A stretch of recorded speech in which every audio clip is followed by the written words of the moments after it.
I'm live. At least I hope so. Hey, y'all. Hey, welcome back to the clock out. And today we are talking about sometimes to be your own. Okay. So sometimes we're out there, we see other Black leaders in our organization, and we think they are going to provide that safe space that we've been looking for in the workplace. And sometimes we realize that is not going to happen. Okay. That they are actually rooting for you to fail, or they're not going to show up to support you in the way that you think they should. So, what we're talking about is why this happens, some, things that are happening for and what we see in like good and sorry, good leaders, terrible leaders, all in between. And I think we do need a space to talk about that as Black women, right? Because sometimes it's like, is it really me? Because why would this happen in dynamics with other Black people, right? We think, okay, it's normal outside of our community, but we're going to get into it, right? Because I think it actually is a lot more common than we think. So if you're here, say hello in the comments, drop me a little hello. We're going to dive right in. So if you don't know me, my name is Mercedes Swan. I'm the career love coach. I come from a human resources and diversity, equity, and inclusion background, and I have been coaching Black women for the past 6 years. And I'm on a mission to really create a space online as well as in my private community and coaching spaces where Black women can really step out boldly and unapologetically into their Black women bliss era in a way that allows them to create a career and also a business that allows them to thrive, right? And have the lifestyle that we desire. So the clock out is my weekly on the weekdays live stream where I kind of talk about the topics that my community wants to talk about, things that we're facing as Black women, and just open this nice, fun space to talk about hard topics, right? I want this to be a space where we can just kind of come together with not a lot of barriers to that, right? And just show up as ourselves. So if you're here, let me know, drop a little hello in the comments, and then we'll go from there. And while you do that, while you say hello, get a little acclimated, I am going to just make sure I'm actually streaming on the platforms that I think I am. Okay. Because sometimes they don't really be letting you know. So welcome in, welcome in, welcome in. Okay. All right. So, hey, y'all on TikTok. I see y'all now. Hello. Okay. So before we get started, I want to hear from you. What is one way that you've had a Black leader positively or negatively impact your career? I want to know. Share it in the comments. Of course, if you're on LinkedIn and you don't really want to be sharing your business out there, you can feel welcome to send me a message. But for y'all on TikTok, YouTube, let your girl know, okay?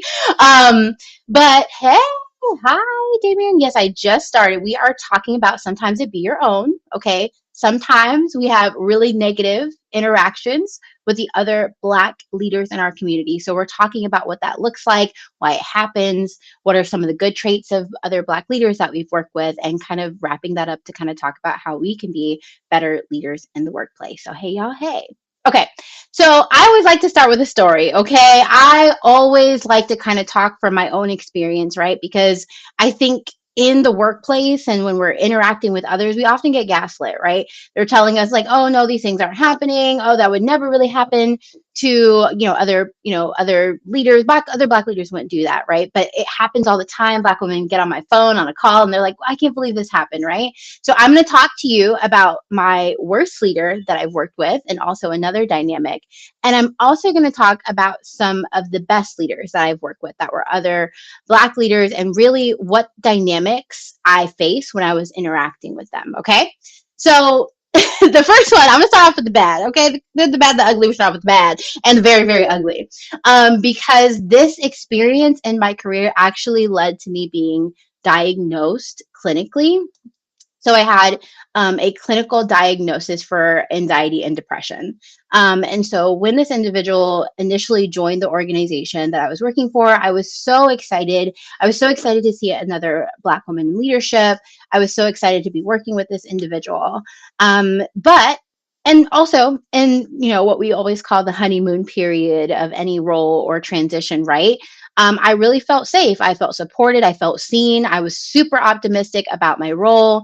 And I was so excited about this individual coming in. But one thing about me, okay, I'm not a yes person. I'm not going to rubber stamp something. I'm not going to agree to something that I don't agree with. I'm not going to do it unprofessionally, right? I'm going to have an honest and open conversation, but I'm always going to talk about whatever it is that I disagree with. And what I quickly began to understand is that the positive and safe and inviting environment was only going to be possible if I was going to agree with every single thing that leader decided to say or do, right? And I think that was really hard for me to realize. And I see somebody in the chat. Um, oh, okay. I'm sorry, Damien. Okay. So, Damien, I'm gonna look back at your comment later and we'll talk about it. Okay. So that's a wild story. Okay. But let me flag that. We'll come back to it. Woo. Okay, Damien. All right. Um, so in this journey, in this experience for me, I went from that really safe, warm, inviting leadership style to suddenly kind of feeling very excluded. Um, I was avoided in many ways. So that individual didn't inform me of changes, did not tell me about different things that was going on. And I think it was primarily because they didn't want to deal with me disagreeing with them. They just wanted me to say yes. And so then I really just began to see myself be excluded in my role, right? Being able to do your job, right? And that's something that happens to Black women all of the time. So if this has happened to you, give me some likes. Let me know in the comments if you felt excluded because basically told your employer, that you didn't agree with them, or your supervisor that you didn't agree with them some way. And that happens a lot. I was also really denied training opportunities. So in that role, I was new to the role when this whole transition happened, and I was not given the correct training or resources to appropriately move forward, to work with others, to successfully do my job. Right. Again, another thing that typically happens. I also noticed, like, over time, it wasn't very quickly, but I noticed that other leaders began to treat me differently. They would talk to me a little bit differently. They would kind of question my judgment or things that I said. And that I had already had a relationship with those leaders. So I felt like at the end of the day that the leaders that I was talking to was essentially hearing bad or negative things about me and my work ethic, or maybe what I did, which was really challenging because my personal brand is something that is so important to me. I So there's two additional things I noticed. So if you're here, let me know anything that you noticed when you were working with maybe a toxic or poor Black supervisor that did not support you. And then I think so. The last two things that I noticed was that the behavior began to change like erratically, right? So sometimes the person would be very warm, sometimes they would be very cold, distant, unhelpful. It was really just like, in my opinion, erratic behavior. And often the milestones change, right? Or projects that I was working on that were really high impact were paused. So it was really hard for me to be able to move forward and be successful in my role and in my positions with all of these dynamics going on. Now, on top of that, you had all of that. And then the micromanaging came, right? The what are you working on? When are you working on? How are you doing this? That's not right. Fix this, blah, blah, blah, right? And so I was dealing with all of those things all at the same time. Because of the work stress and the dynamics of this, yes, I really had to go see a psychiatrist. I was also diagnosed with ADHD as an adult, right? And so I don't always, I talk about this all the time. I don't regret the growth. I don't regret even the experience because I think it allowed me to grow a lot as a person and as a leader. But it was definitely, it was rough out there. Okay, so let me know if any of these things are resonating with you in the comments, and especially if you're on TikTok, make sure you give this some likes, share it with a friend, a sister in professional love who you think also needs to be a part of this conversation. Okay. So now that we've talked about kind of this dynamic that I was having with this negative leader, right? I want to talk about some of the traits of the best Black leaders that I've worked with, and blessings to me. Okay, I've had much more opportunities to work with really transformational, dynamic, really impactful Black leaders, right? And what I noticed about them is that they were really dedicated to coaching and development, right? In a way that held you accountable to doing better and being better, but not in a way that really discredited you or had made you feel bad. You understood that they were really rooting for the best from you, and I think that's something that we need from all of our leaders, but it's something that I really appreciated from them. And then I also will say that they pushed and saw potential in my growth, right? So it wasn't just saying like, oh, I have a high performing black woman in my role doing what, I'm supposed to do, but it's also that I can see her growing. I can see her and how she can deliver and how she could grow in this organization. And how do I support that, right? So it's a really active fostering of me as a professional. They also advocated and elevated, right? So in these situations, right, like whether it's the best of you or maybe not the best of you, um, in those workplace dynamics, right, they are typically advocating for you, right? They want to see you succeed. They may be talking to other people about what's going on, whether that's, again, maybe something has happened poorly in the organization and they're standing up for you and kind of helping to tell your part of the story and making sure that you're supported. On the other hand, right, they may be advocating for you, right, and what we call a sponsor, where again they see that potential, so they're advocating for you to be moved into a promotion, et cetera, right? So these are really good signs of a leader, somebody that's not just going to be a manager to you, but also to be somebody who's going to be a mentor to you. They will recognize you for your contributions. And I think what I appreciated so much was that they were actually all taking steps to dismantle white supremacy culture.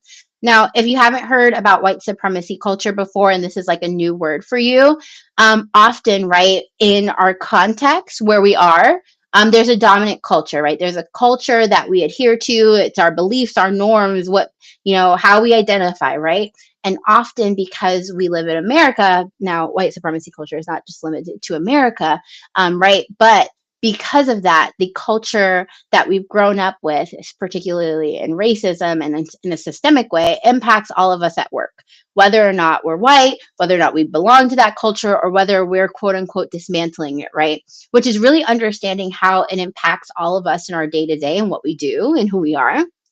And so, um, I found that they were really committed to not like basically just continuing the legacy of whatever leadership they were told, which is often rooted in white supremacy culture. So we'll talk a little bit about what that means as we talk about why it happens.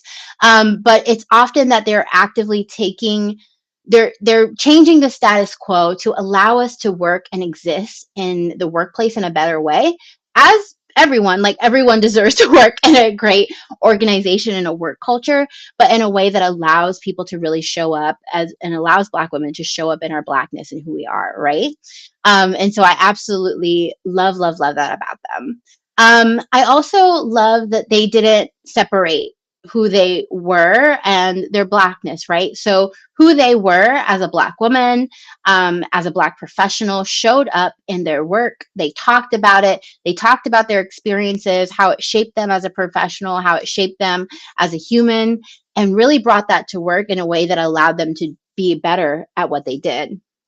And I think the last thing that they would do is, whether we talk about privilege, right? And some of us are born with certain types of privilege, right? I always talk, I shouldn't say I always talk frequently about how, as a light skinned Black woman, I have certain privileges and I face workplace dynamics in a different way than dark skinned Black women do, right? That doesn't mean that I don't still face the challenges that Black women face, but I experience them differently, right? So no matter where we are based on our economic status or who we are, we face the workplace in different ways, right? And so I would love that these Black women would always put their privilege and their roles, particularly as leaders, on the line for equity, right? Whether that meant defending, calling out an inequitable process, calling out a way that maybe other Black professionals or other marginalized people were done wrong in the workplace, like really using the power that they do have to foster change. And so, with all of that being said, I want to know in the comments, hey, y'all, hey, let me know what's one trait of a good Black leader that you've worked for that you really appreciated, or not even if you were directly managed by them, right? But that you've worked with them. What's one thing that you really appreciated? Okay. All right. Welcome to the live. Welcome, welcome. Okay. So I I'm having this live because this question came up a lot as I was kind of talking about toxic leadership, right? And I think what I noticed from my own experiences, as well as the experiences that I talk with other Black women about, is that these these experiences are unique, and there's a couple of key trends that we see across all of them. The really interesting thing is that I could not find any research on that. No, it's not interesting. Okay, we don't get research. We don't get research. Okay, we just have to deal with these things and not be able to, really have our experiences conceptualized or validated in a scientific way, right? So all of these things, I mean, some of these things we can find some research on, but it's not always written in the context of basically the interactions between a Black woman and another Black woman, or a Black woman and a Black man, etc., right? So we have Damien in the comments that said one thing that he appreciated about a good leader was being nice and asking about him being in school. And I love that because I think it shows like a genuine interest. I talk a lot about inclusive leadership. We're going to talk about inclusive leadership in a minute, right? And the differences between that. But I think a lot of the inclusive leadership goals is really about seeing people, building relationships, building meaningful connections. And so your leader really being interested in who you are as a person, I think is an amazing thing. And that's awesome. So thank you for sharing. Okay. If you have any other traits of really amazing leaders that you've worked with, hey, TikTok, let me know as well. Thank you for the likes on TikTok. Hey, y'all. Yeah, continue to let me know in the comments. Okay. So now it's really what we want to hear, right? I know this is what y'all, this is what you came for. This is what you came for. Is why does this happen? Why is it that you think that another Black professional will be a safe space for you and they're not, right?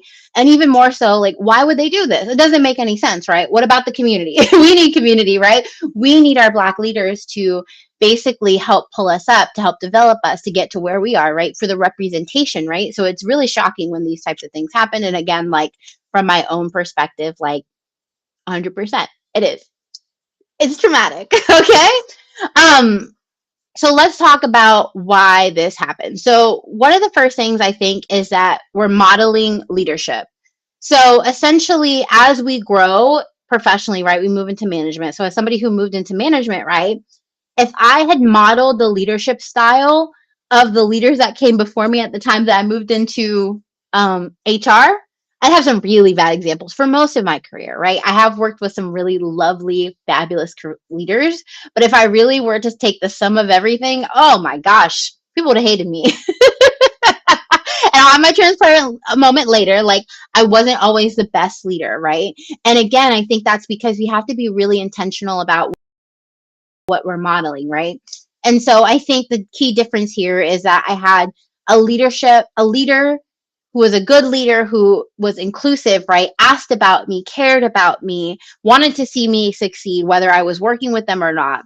And we also have, I guess, quote unquote, traditional leaders, right? And I think inclusive and servant leaders are really good about sharing in power.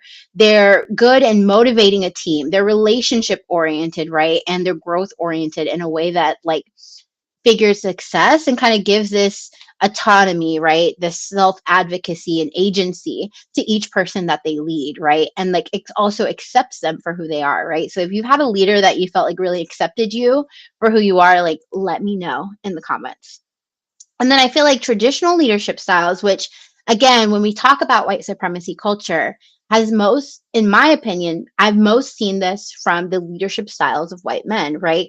And it's typically about control, power, and influence. I was on a coaching call. I remember one of my clients, hey girl, if you remember this, hey Amanda, hey girl. But one of my favorite clients was like, she got on the phone and she was like, oh my gosh, I was talking to this guy at work and he's like a director and he was telling me this book that I needed to read about leadership. And she's like, I read the book and it was terrible. And I was like, what book was it? And she's like, the 48 power rules of leadership or whatever it is. Like it was so bad. Hey girl, hey. But it was so bad. And I think it's such a disservice to us as humans, not just Black women, but like us as humans to have to deal with leaders that think influencing, like, strong arm influencing and power and control is the way to get the best out of people, right? I think we're much better equipped when we're able to just come to work and be our best selves and be ourselves.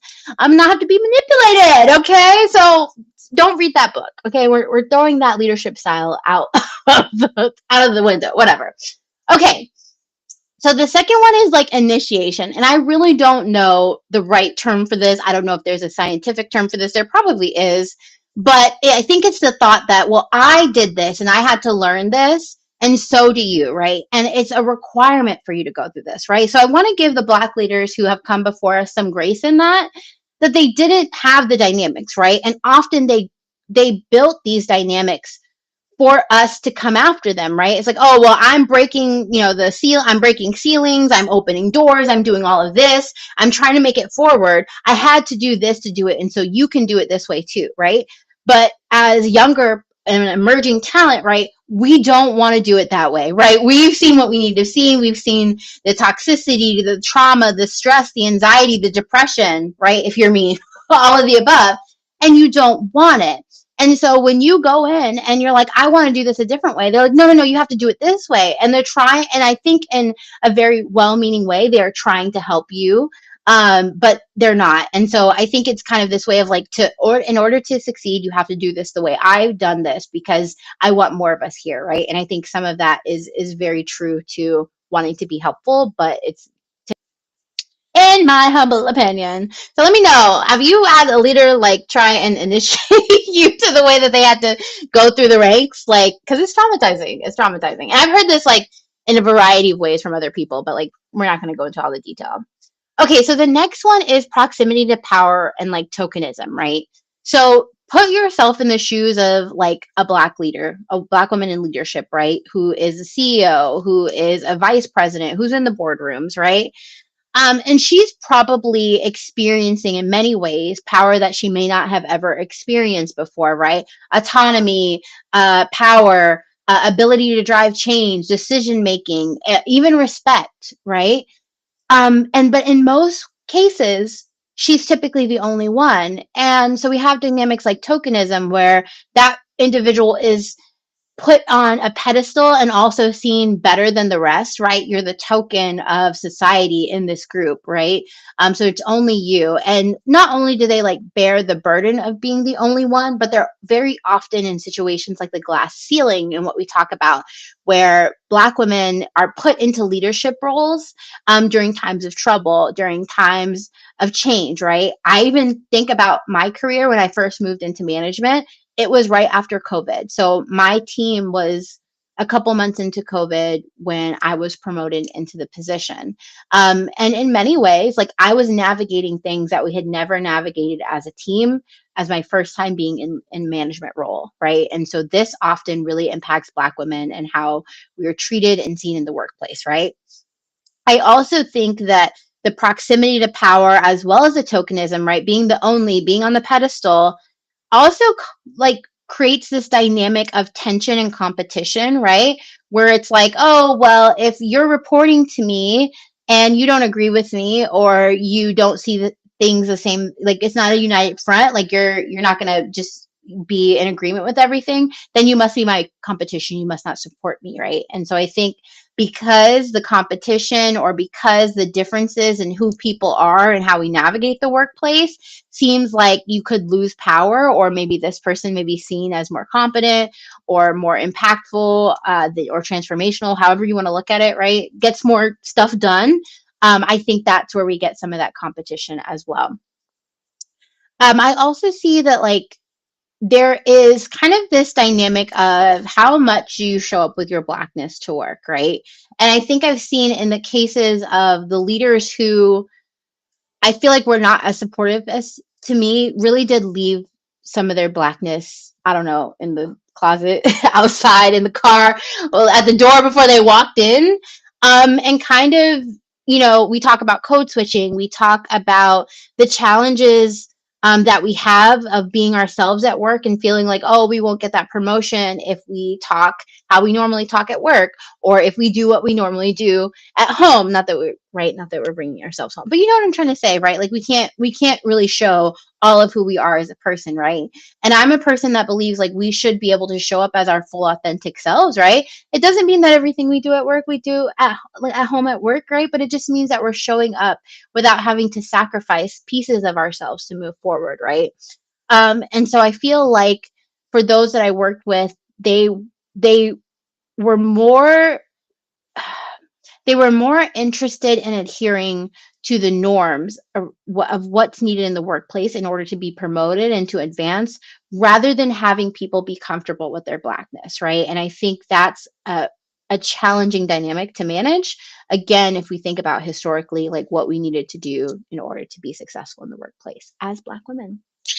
Okay, so I think this one is kind of interesting. And I was talking to you about the dynamics of like having that Black leader that I feel like she needed me to co-sign everything that she did, or she just kind of didn't want to deal with me. And I feel like that's a very unique dynamic, at least from me and my family. You probably feel the same, of that feeling of we have to respect our elders, and everything that they say goes, and kind of having being raised in like a Black family, right? And I feel like that's some of the dynamics in that leadership style of like it's a top down leadership style. You need to respect me because I'm in leadership. And I feel like that dynamic is more present in my dynamics with other Black leaders that I felt like haven't been supported than in other places. So I think that dynamic in community is different than necessarily all of these other external um, pieces of culture that I think we see and show up. So let me know as we're going through this if you have any questions about any of the things I've shared. Do any of these resonate with you? Have you seen any Black leaders do this? Again, tell me what you're thinking about Black women in the workplace, and well, other and Black men too, right? Okay, other Black professionals. Okay, so I think as I wrap this up, I think the takeaway for here, and we're going to kind of talk a little bit about, going to questions and things like that. But I think one of the most important things for me as a leader, and I told you I was going to tell you about my transparent career moments, is that, yeah, at times I definitely felt like I did not really showcase what I feel like it means to be a good leader, right? And I feel like so much of that came from a lack of confidence in myself, right? I wasn't really sure. I didn't feel like I had the appropriate training. And so I was just kind of leaning into what I feel like other leaders had done, right? Or what was expected of me and how a leader should behave. But that actually had nothing to do truly for the other people that I was working with and managing, right? That's not the type of leader that they needed. And I think that as good leaders, as we grow, and other leaders that I've worked for, their ability and being okay with really shifting the status quo, I think is something that's so critical to being a good leader, and particularly as we work with other Black professionals. And as Black women, we deal with so much. And I feel like because we have dealt with so much of the behaviors and the way that we act and some of those initiation pieces, I think was due to survival, right? But like, how do we begin to shift the nature? Okay.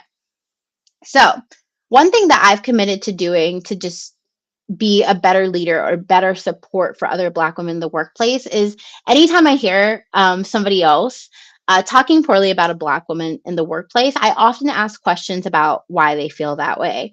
I think it's important for us to be advocates, right? Like, so of course, if I was, directly managing Black women, that would be a different dynamic of how I'm showing up and supporting them, right? In this time, doesn't mean that in the past, but so one of the things that it's really clear to me is really to start asking questions. Oh, why are you viewing that Black woman that way? What makes you have that thought about her? What makes you think she's not effective, or what makes you think that she shouldn't be promoted? What makes you think that she doesn't have the right skills, right? Like, let's unpack these things, because I think the more that we bring to light, the more service we can be to other Black professionals. Okay, ask all your questions, Boo. I don't have any. We do have one from Damien. We're gonna go through questions. Okay.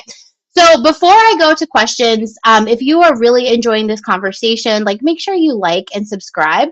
But I also really want to invite you to join my launch party. So if you have not heard, your girl recently quit her 9 to 5. She is a full-time business owner, and she is a me. Okay. And I am launching a brand new community for Black women. So I told you that my goal in this life and beyond, I'm sure, is to create a space where Black women can really be at bliss, right? To really work on things that support them in creating a business and a lifestyle and a career that they truly love.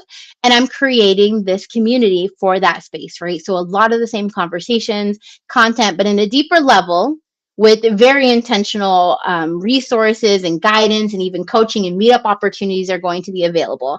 And I will be having a launch party. So if you're joining me and you see this little QR code over here, I'm having a hard time getting it, but there's a QR code over here and it says join my launch party. So if you want to attend my launch party to learn more, join into the fun of the whole launch party and everything like that, click the QR code to join me. Also, if you're on TikTok and you're like, I'm on my phone, girl, no QR code, you can go to my profile. Same thing on YouTube. You can go to the profile, you can go to links in my profile, whatever, to join me for my launch party. Okay. So, questions, questions, questions, questions. And I will also say, of course, I always love questions related to this particular topic. And I stay on for as long as y'all got good questions for me, okay? But you do not have to ask questions related to this topic. I always get like off, very random topics. So feel free to say other things. But because I've already got this comment from Damien, I'm going to read it out loud. So Damien said there was a not really a career question, but they had a popular career creator poorly handle conflict and was using AI to form an email that she wanted. It was pathetic, and I looked her up, and honestly, if I had nothing to lose, I'd expose her for the mistreatment because of the fake nice girl persona. So while definitely on my channel, I'm definitely not going to have a career. I'm not gonna debrief on too much of the career coaching community, and I'm also definitely not going to necessarily go into. So even if Damien, you were like, I need to tell you about this particular person, would not be doing that. But I want to take this moment to say, you know, of course, with any service out there, whether it's a career coach or otherwise, we all have different standards or expectations of communication, right? And I think it's important that no matter where you are and who you decide to work with, that you really connect with that person before you decide to move forward with services with them, right? So what is it that you like about their personality? What is it like that you like about their credentials? What is their service? How, did you have an opportunity to connect with them to learn more about the expectations, their process, what they're doing, how they're doing it? I think that's something that's so important, especially in this space where, like, of course, I'm a career coach. Okay, I'm just a career coach, hanging out, teaching you, right? Without some like governing body that says I can be a career coach, right? And so I think that's really the case in a lot of ways for a career coaching service. So while I'm so sorry that this like happened to you, Damien, I hope that you're in a place where you can get the correct resources that you need for career services. I know if you've already invested in resume writing and things like that, it can be very challenging to navigate that and get the support that you need because you've already made some type of investment, I'm sure. But there's lots of free content that I have on YouTube and otherwise, because Damien's on YouTube, that you are so welcome to review. And I hope that that's helpful for you. Of course, you're always welcome to reach out as well. But like I said, just do your due diligence, right? Like we should always be screening, we should always be asking, we should always be vetting like what services are. And let's say that in general for life and how we consider our careers. So, okay, I don't see any other questions. I hope you all enjoyed the live. So I am really loving to do some challenges at the end of my live streams each time I do this. So one thing that I want you to do is think about how you show up in the workplace, particularly for other Black professionals, right? Do you advocate for other Black professionals? Do you reach out? Are you inviting to them? Do you help show them the ropes, right? I told you that one of my big things is always calling out and asking, why do we think the way that we think about Black women in the workplace? And I don't mean that to other Black women. I mean that to all of the professionals that are Black that we work with, right?